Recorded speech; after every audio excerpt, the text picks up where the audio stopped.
I was knee-deep in mud when I heard it again. That low, sick sound of a chain dragging across wood. Not the clean clink of metal you hear in a garage. This was slower, heavier, like something being pulled that didn't want to move. The barn door was half open, hanging crooked on one hinge. Rain slapped the tin roof above me so hard it felt like the sky was throwing rocks. The wind shoved cold wet air into my lungs, and my flashlight beam shook as my hand trembled. "Hello," I called, and my voice came out thin. Useless. Inside, the barn smelled like rot and old hay and something sharp underneath it. Something like bleach. Something like fear. I stepped forward, and the flashlight caught a glimpse of a white plastic tarp in the corner. Tarp was new. Too new for a place that looked forgotten. It was tied down with rope. Tight knots, careful knots, the kind my husband used when he fixed things around the house. My heart kicked like it was trying to escape my ribs. Then the beam slid left and landed on a padlock the size of my fist, bolted to a small door inside the barn. A door that led down like a cellar. Chain ran through the lock. The chain was wet. And in the light, it looked recently handled. The dragging sound stopped. Silence came down like a hand over my mouth. And from behind that small door something moved. Soft scrape. Breath. Not mine. I stumbled back, my boots sinking and sucking at the ground. I nearly fell, catching myself against a post slick with rain. My stomach turned so hard I thought I would throw up right there in the mud. My mind started reaching for excuses, for anything that could make this normal. A stray dog. But those guesses died the second I heard a whisper through the wood. Not words I could understand, just a sound like someone trying not to cry. I stared at the lock. I stared at the chain. And I realized the worst part. This wasn't a random farm. This was my husband's farm. The farm he always forbade me to visit. The farm he kept off limits like it was a cursed place. A place that didn't belong to our life. And my husband was dead. He had been dead for 3 weeks. So why did it feel like he was still here? Why did it feel like his hands were still on that chain? And why did my wedding ring feel so heavy, like it had turned into a shackle around my finger? The thing behind the door whispered again, soft and broken. And I finally understood what my husband had been trying to hide. Not land. Not money. Not an affair. He'd been hiding a person. I backed away, my flashlight beam bouncing off the barn walls, off rusty tools, off old hooks hanging like crooked fingers. My breath came fast, fogging the air. My body wanted to run, but my mind kept screaming one question louder than the storm. What did he do? Because if someone was trapped under his barn, my husband didn't just die keeping a secret. He died protecting it. And the moment I stepped onto this farm, that secret started hunting me back. She thought she was marrying a quiet, good man. A man who brought her coffee in bed and fixed broken door handles and kissed her forehead like a promise. But the truth was waiting here all along. Hidden behind a lock, buried under mud, wrapped in a tarp. And the twist wasn't just who was trapped down there. It was why. It was who put them there. And it was what my husband did the night he died. Trying to make sure I never ever found out. Because the man I loved wasn't the only one keeping a secret. Someone else had been watching him. Someone else knew the farm existed. And the second I touched that chain, I would set off a chain reaction that would burn my entire life down. And make karma collect its debt in blood, tears, and truth. I need you to understand something about my husband, Caleb. Caleb was the kind of man people trusted without thinking. He had soft eyes. The kind that made you feel safe just standing near him. He didn't talk too loud. He didn't take up space. He moved through life like he was trying not to bother anyone. That's what I loved about him. In a world full of men who needed to win every room, Caleb was calm. Steady. Quiet. We met in a grocery store when my cart bumped his. He laughed, said, "Guess our carts have better social lives than we do." I rolled my eyes and smiled anyway. He asked if I wanted help carrying my bags. Said no. He walked with me to my car anyway, just to make sure I got there. He never pushed. He never raised his voice. He never once gave me a reason to feel afraid. Until the first time I asked him about the farm. It happened 2 years into our marriage. We were sitting at the kitchen table on a Sunday morning. Sunlight came through the window and painted warm squares on the floor. Caleb was reading the paper, drinking his coffee slow like he had nowhere to be. I'd been organizing paperwork. Our life paperwork. Bills, taxes, mortgage. The normal stuff. Then I found it. Indeed. The paper looked old, folded and unfolded so many times the creases were soft. It had Caleb's name on it. Not our names, just his. Property location. Cedar Ridge Farm. My first thought was simple. It was some family land. Some forgotten property he inherited. Maybe a childhood place he didn't like thinking about. I said casual. Hey, what's Cedar Ridge Farm? Caleb's coffee cup froze halfway to his lips. Not spilled. Not dropped. Just stopped. His eyes didn't move right away. Like he needed to teach his face how to act. Then he put the cup down carefully. Too carefully. It's nothing, he said. And blinked. Nothing. It's a deed, Caleb. His jaw tightened just a little. It's old. It doesn't matter. I tried to laugh it off. So you own a farm and didn't tell your wife. Is this your secret cowboy life or something? He didn't smile. He stood up. The chair legs scraped the floor, loud in the quiet kitchen. Don't go there, he said. 3 words. Simple. Dark. And suddenly the sunlight didn't feel warm anymore. I stared at him. What? His eyes finally met mine. And for the first time since I'd known him, there was something behind his softness. Something hard. Something like a locked door. Promise me, he said. Promise you'll never go to that farm. I sat there with the deed in my hand like it was a snake. Caleb, why? He swallowed. His throat moved like he was choking down words he didn't want to say. Because it's not safe, he whispered. I let out a breath. Not safe. What does that even mean? He leaned on the table, his hands flat, like he needed to anchor himself. Just trust me, please.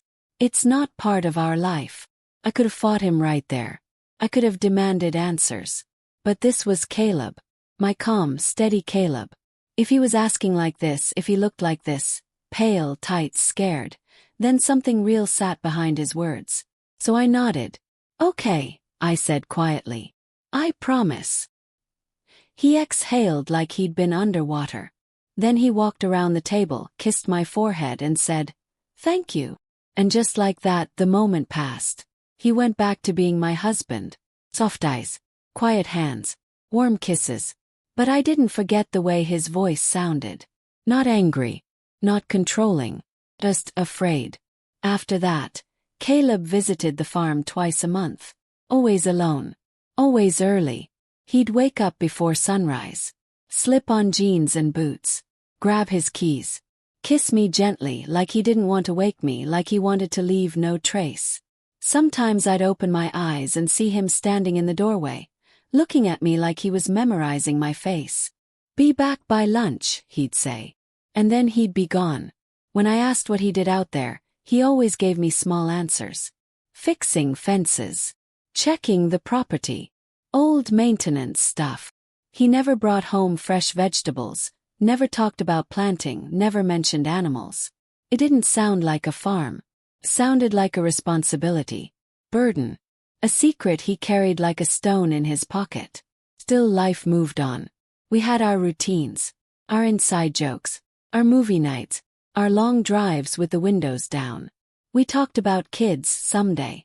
The way couples do when someday feels far and safe. Then 3 weeks ago Caleb died. It was a Thursday. He kissed me goodbye like always. He said he'd be back by noon. He asked if I wanted anything from the small-town bakery near the highway, the one that made cinnamon rolls the size of a plate. Smiled. Only if you promise you won't eat it on the way back. He grinned. No promises. He left. At 11:47 a.m., I got a call from an unknown number. Is this Mrs. Walker? A man asked. My stomach dropped before he said anything else. My body knew. It always does. Yes, I whispered. This is Officer Reyes with the County Sheriff's Department. There's been an accident. The word accident is a liar. It makes death sound gentle.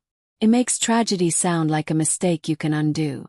Caleb's truck had run off a wet road near Cedar Ridge and hit a tree. The officers said it looked like he'd tried to correct, like he'd swerved too hard. They said the storm had made visibility poor. They said he died instantly. They said there was nothing anyone could do. I remember the funeral like it happened to someone else. I remember my mother holding my shoulders like she was trying to keep me from breaking in half. I remember the pastor's voice. I remember people saying Caleb was a good man, kind, reliable, loved. I remember nodding like a doll. Then I remember the moment after the last guest left our house. The moment when silence filled every room. I stood alone in our kitchen, staring at the chair where Caleb used to sit. And I realized something that hit me harder than grief. I didn't know everything about my husband. I didn't even know the biggest part. Because 2 days after the funeral, a letter arrived. No return address. Just my name written in careful block letters. I opened it with shaking hands. Inside was a key. A small silver key. And a note, only 1 sentence long. If you ever loved me, don't go to the farm. My mouth went dry. My hands went cold. Because the key didn't look like a house key. It looked like a padlock key. I sat on the floor with that key and note in my lap. And I cried until my throat burned. Not just because Caleb was gone.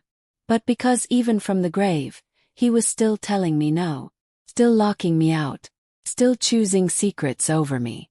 For 2 weeks I tried to obey. I tried to be a good widow. A grieving wife. A woman who respected her husband's last wish. But grief is a hungry thing. Eats your sleep. Eats your peace. It eats your ability to ignore questions that have teeth. Every time I passed the drawer where I'd hidden that key, it felt like it hummed, calling me. And then last night I found something else. I was cleaning out Caleb's closet. Folding his shirts. Smelling his cologne on the fabric. Trying to tell myself I was being brave. Then I found a phone. Not his main phone. A second one. Hidden inside a shoebox under winter boots. My heart started beating fast again like it remembered fear. I turned it on. The screen lit up with a password prompt. But Caleb wasn't a complicated man. His passwords were always simple, always personal. I tried our anniversary date. Unlock. My breath caught. Messages. Photos. A map app open, pinned to Cedar Ridge Farm. And in the Notes app, 1 line typed over and over like a prayer. Don't let her go. Don't let her see. Then I saw the last message. Not to me. To someone named R. Meet me at the barn. Tonight. I'm ending this. Timestamp. The night before he died. My legs went weak. I sat on the bed holding that phone, staring at the words until they blurred. Ending this. What was this? A debt. A threat. Person. My mind ran wild. But one thought kept rising above all the others. Caleb didn't die in an accident. Caleb died because he tried to end something. And whatever it was lived at that farm. So this morning, with storm clouds gathering like bruises in the sky, I made a choice. Took the key. I drove to Cedar Ridge. And now I was standing in the mud behind that barn, listening to a trapped breath behind a locked door. I didn't feel brave. Felt sick. But I also felt something else, sharp and hot under my grief. Anger. Because a marriage can survive many things. Money problems. Hard times. Even heartbreak. But it cannot survive a secret so big it needs a chain. I stepped forward again. My hand hovered over the padlock. The key in my pocket felt like it was burning through fabric. Who's there? I whispered. There was a pause. Then a voice, raw and trembling, answered. Please, it said. Don't leave. The word please didn't sound like an animal. Sounded like a person. Woman. My whole body went cold. I pulled the key out, my fingers numb. And just as I slid it toward the lock, a new sound rose over the rain. Car engine. Blows. Coming up the gravel drive.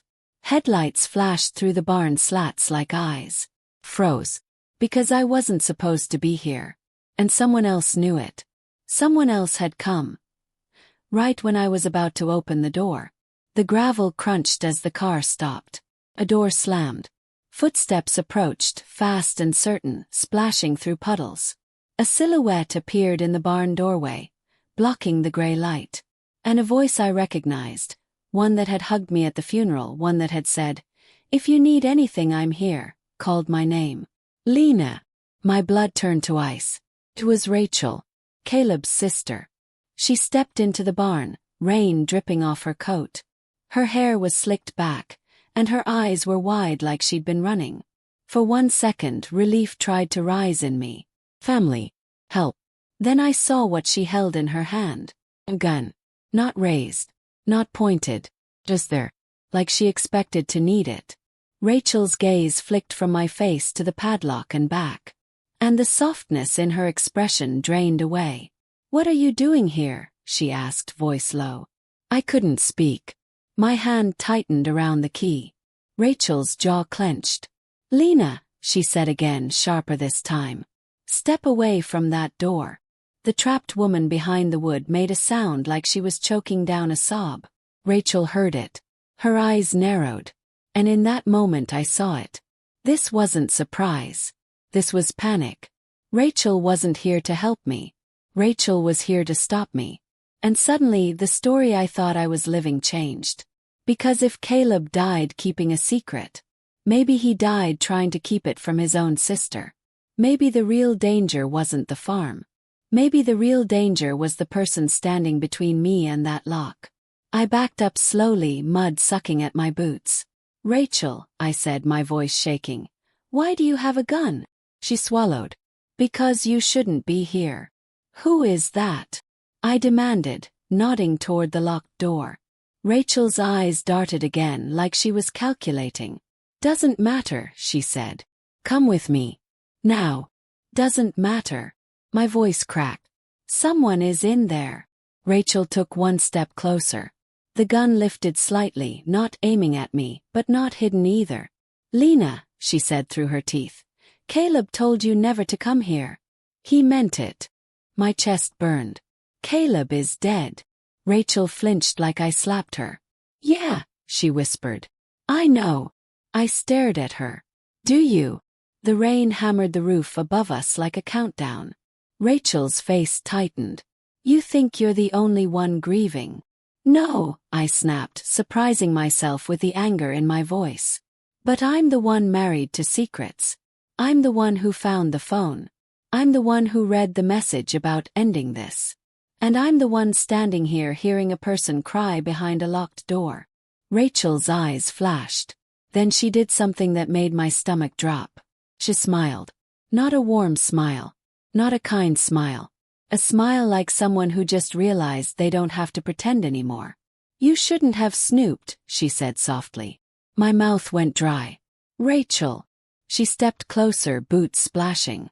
"I tried to do this the easy way," she said. "I tried to let you mourn and move on. But you had to come here." The trapped woman behind the door made a muffled scream. Rachel's head tilted, listening, then she looked at me again. "She's dramatic," Rachel said like she was talking about a pet. My whole body started shaking. "Who is she?" I whispered. Rachel's eyes held mine. "Someone Caleb couldn't let go of." The words hit me like a punch. I stumbled back. He cheated." Rachel laughed once, sharp. "Oh honey. If it was just cheating, none of this would exist." My throat closed. Rachel's voice dropped lower, almost tender. "Caleb didn't tell you about Cedar Ridge because he wanted to protect you. That part is true." "From what?" "Yes." Rachel's gaze flicked to the lock again. "From knowing who he really was." I stared at her, and my mind flashed to all the small things. Caleb's careful knots. His silence. His early trips. The way he looked at me sometimes like he was apologizing without words. My fingers tightened around the key until it hurt. "Move," I said to Rachel, voice trembling but firm. "I'm opening it." Rachel's expression hardened. "No." I took a step.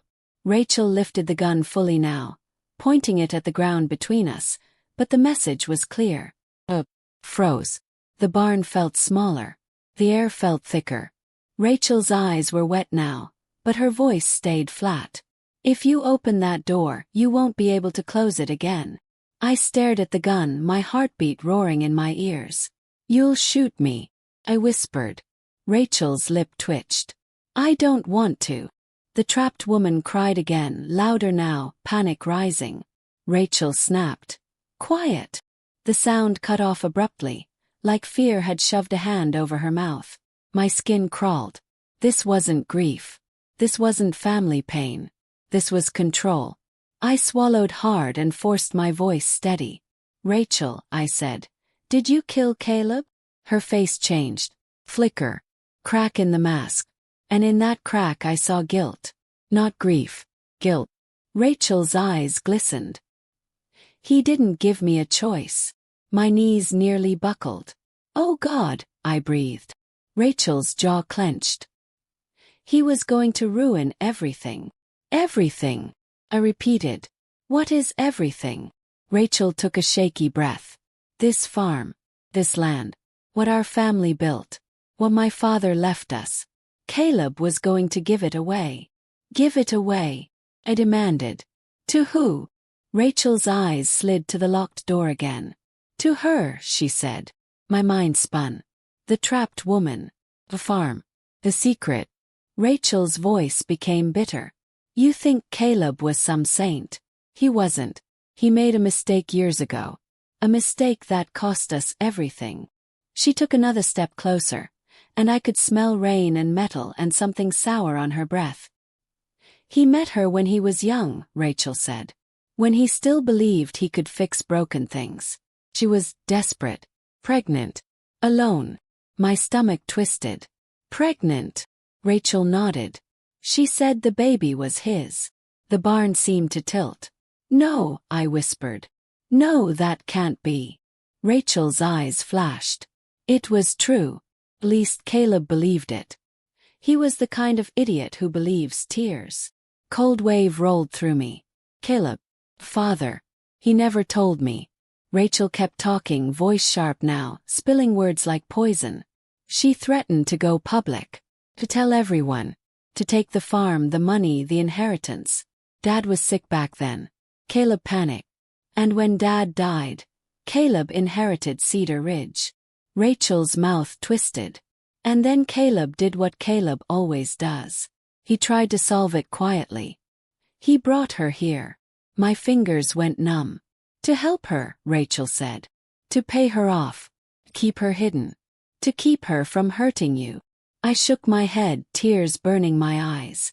Hidden how? Rachel didn't answer right away. She just stared at the lock. Then she said the words that snapped something inside me. He locked her down there. I couldn't breathe.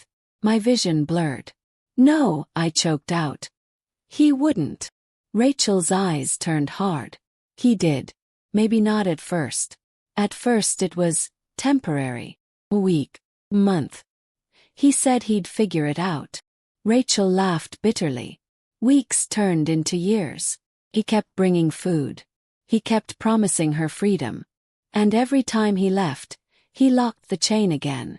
My whole body shook. My husband. My gentle Caleb. The man who kissed my forehead. He locked a woman under a barn. Rachel's voice softened, almost mocking. He told himself it was for your sake. So you could live your happy little life. So you'd never know he had another child out there. Another woman who could destroy everything. Another child. My stomach dropped further. There's a child, I whispered. Rachel's gaze flicked away. Not anymore. The words hit like a slap. What do you mean not anymore? I demanded. Rachel's eyes filled with something dark. The baby died. I covered my mouth, a sob choking up. Rachel's voice rose. And she blamed us. She blamed Caleb.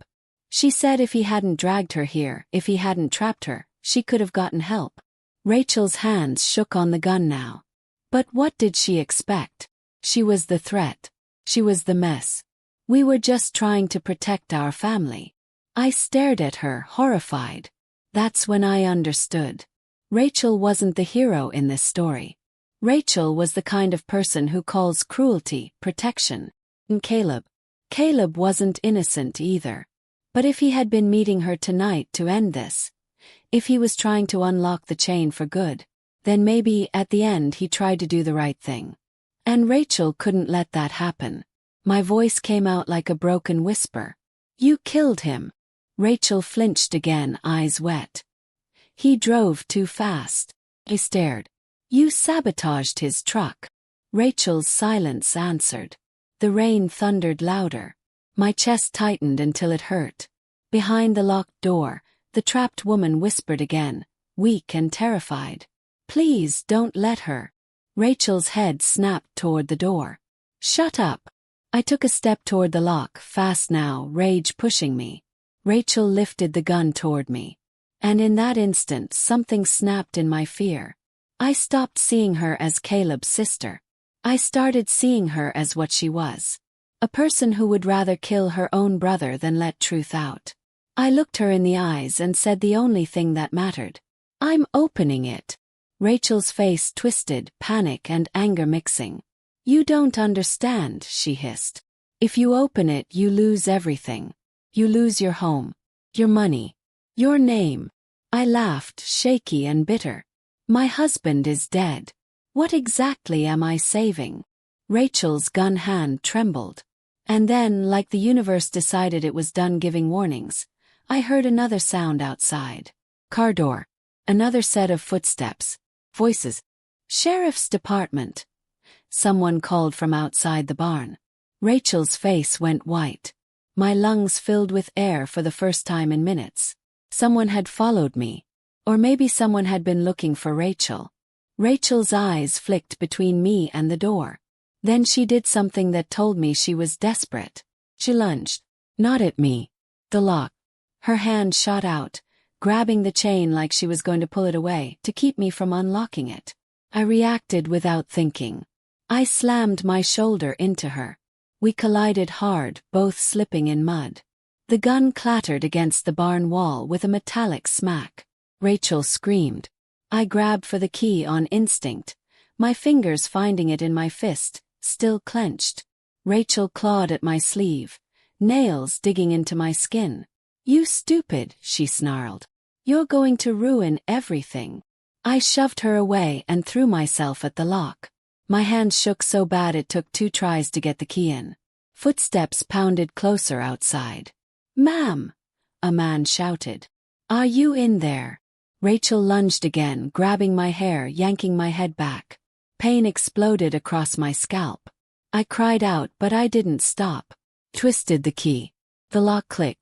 For 1/2 second, everything went silent inside me. Then I yanked the lock open. The chain fell. Rachel screamed like an animal. No! She shrieked, scrambling toward the door, trying to slam it shut. I pushed hard, using my whole body.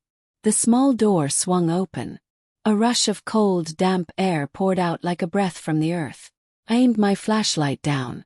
And there, at the bottom of wooden stairs, curled on a thin mattress, was a woman. Her hair was tangled and matted. Her skin was pale like she hadn't seen sunlight in years. Her wrists were bruised. Her eyes were huge, shining with tears and terror. She stared up at me like she couldn't believe what she was seeing. Human face. Freedom. Rachel's sobs turned into rage behind me. You don't know what you've done, she screamed.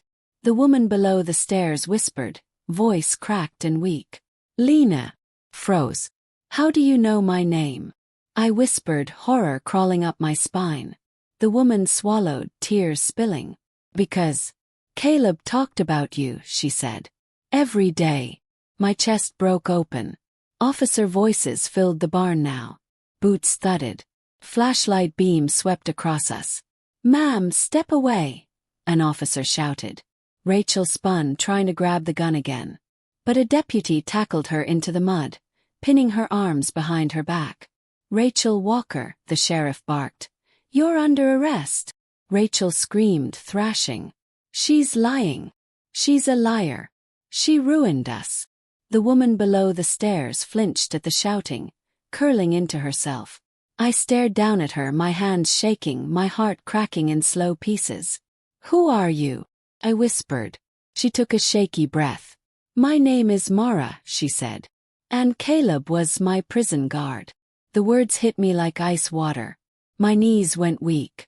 I grabbed the doorframe to stay upright. Mara's eyes held mine, full of pain. But he was also the only reason I survived. I didn't understand. Not yet. Because the truth wasn't simple. Caleb wasn't just a monster. Rachel wasn't just a villain. And Mara wasn't just a victim. They were all tied together in a story that started long before I ever met my husband in a grocery store. Story about fear. About family. About greed. And about a quiet man who tried to fix a mistake with a secret. Until the secret became a grave. The sheriff's deputies brought Mara out carefully, wrapping her in a blanket, helping her up the stairs like she might break. She blinked at the gray light of the barn like it was too bright to be real. Like she expected the sky to disappear if she looked too long. She took one step onto the barn floor and started crying. Big, deep sobs that came from somewhere old inside her. I stood there, covered in mud, hair ripped loose, heart pounding so hard I thought it would split. I wanted to run to her. I wanted to hug her. I wanted to scream at her. I wanted to shake her and demand answers. But I couldn't move. Because all I could think was this. My husband kept a human being under this farm. And I loved him anyway. Or at least, I thought I did. The sheriff pulled me aside while deputies hauled Rachel toward a cruiser. Ma'am, he said gently. Are you all right?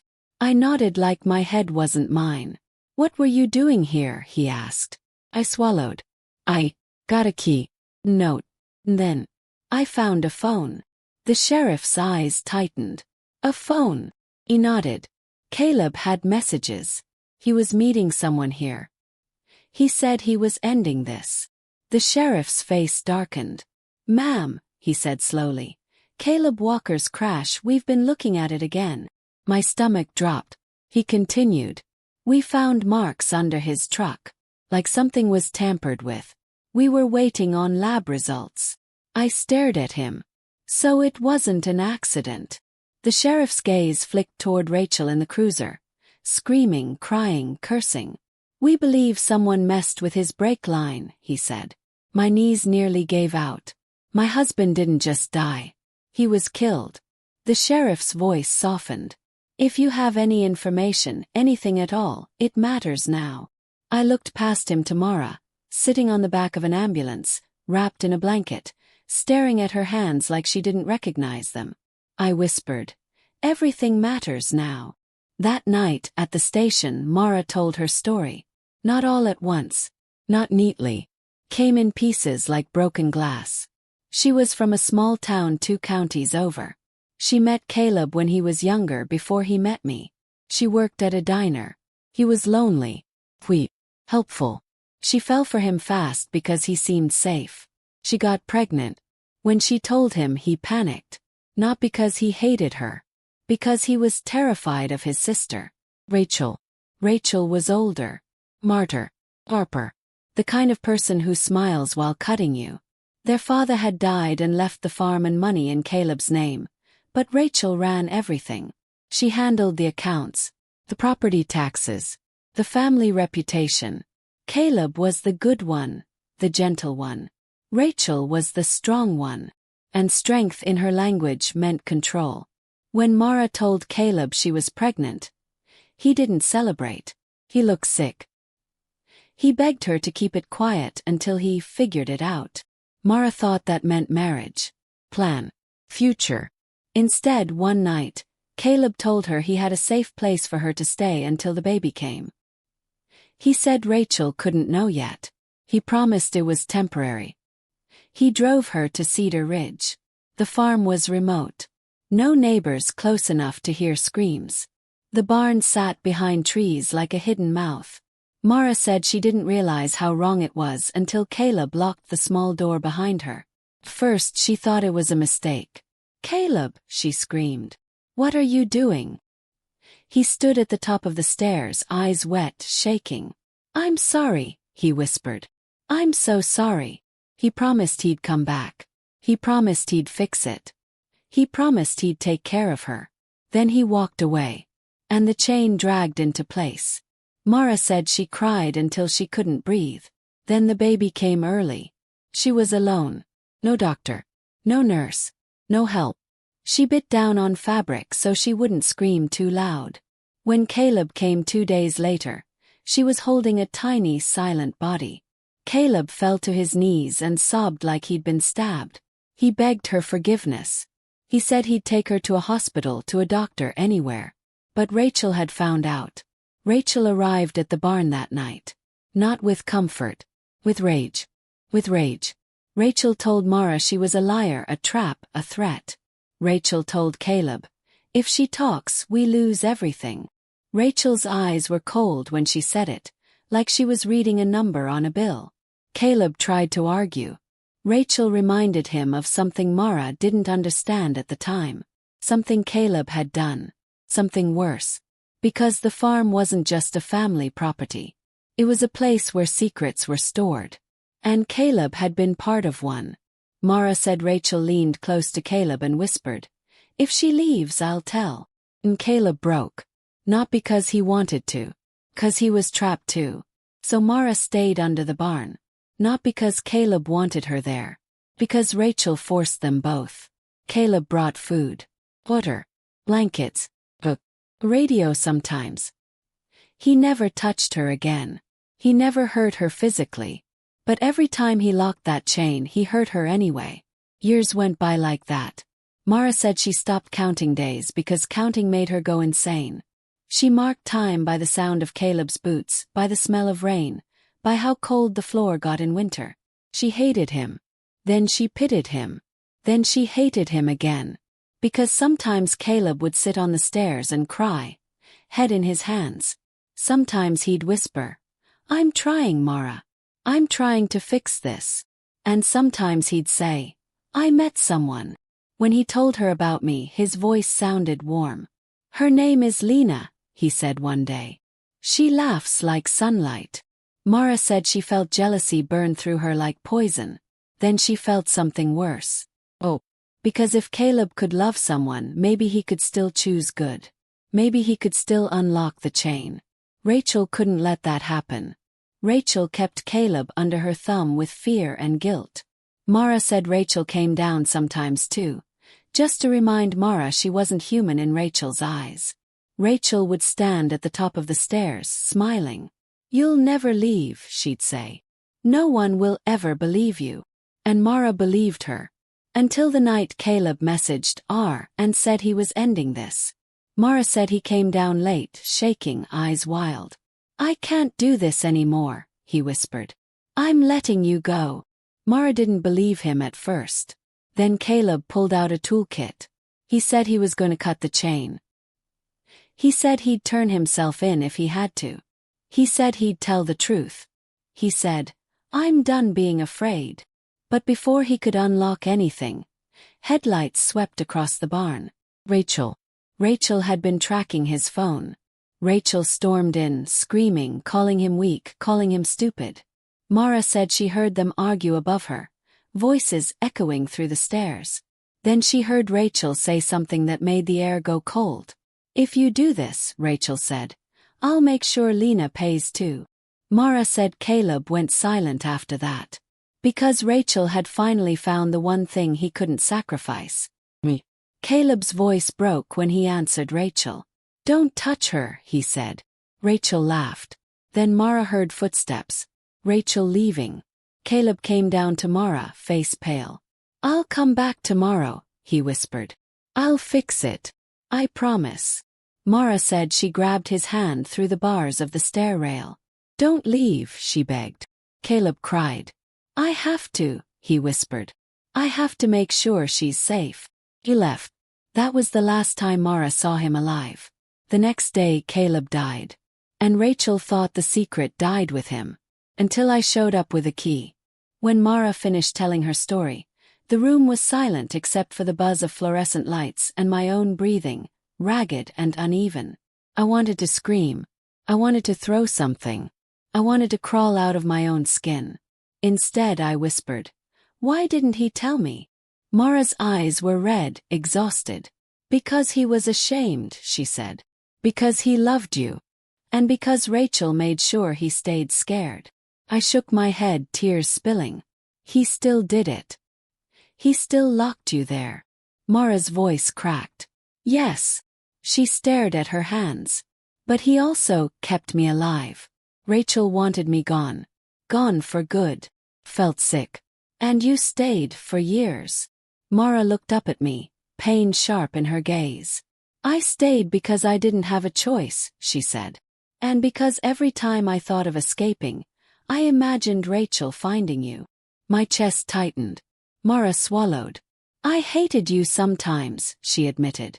Because you got his love. You got the life I thought I would have. Her eyes filled again. But I also prayed you'd never know. Because knowing breaks you. She was right. Knowing did break me. But it also did something else. It lit a fire. Because Caleb was gone. His sins couldn't be punished by screaming at a grave. But Rachel was alive. And Rachel had killed him to keep her power. Rachel had locked a woman under a barn for years like it was nothing.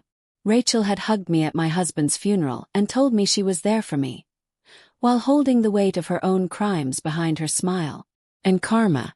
Karma doesn't sleep forever. The trial took months. I learned things I never wanted to learn. The farm wasn't just a farm. Under the barn beyond Mara's cell, investigators found more.